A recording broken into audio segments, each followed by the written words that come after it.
All right, the way to think about this is that think about this as this box is built out like 2x4s or something that's got a lot of thickness to it. Okay, so the outside edge is 7 for the edge of the pentagon, and then it's 12 centimeters long for the outside edge. But that really doesn't matter because the interior space isn't based on the outside edge. It's based on the inside edge, right? Or this dotted line that runs around it, right in here. Okay, and that edge is 4 centimeters by 9 centimeters. So that's the inside of the box. Okay, that's really the only thing that matters.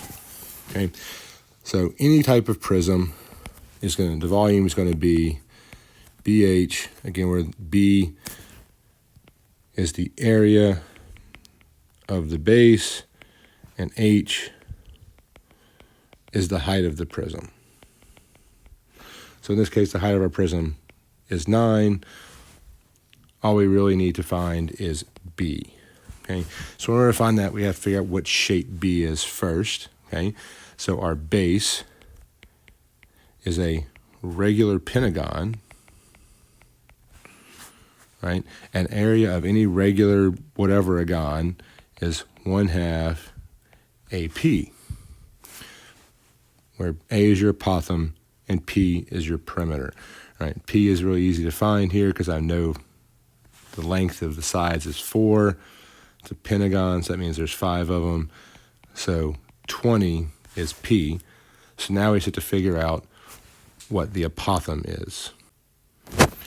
All right, honestly, finding the apothem is probably the only actual difficult part about this, because finding perimeter is easy, the height of the prism is easy.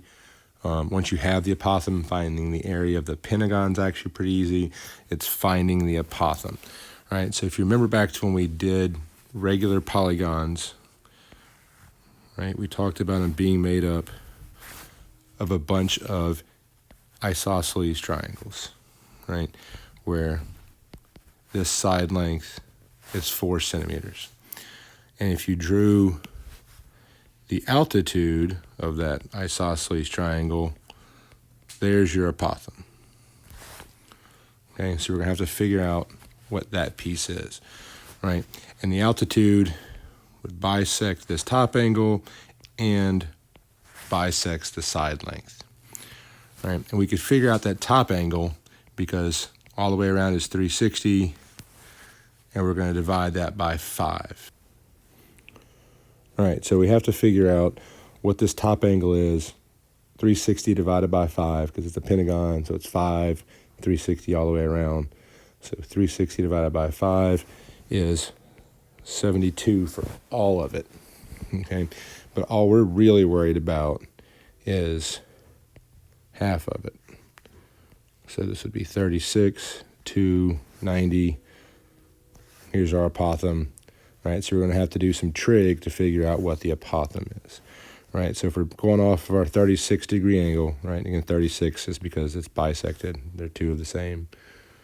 Okay, so if we're going off the 36-degree angle, this would be my opposite side, and this would be my adjacent side, so that would be tangent.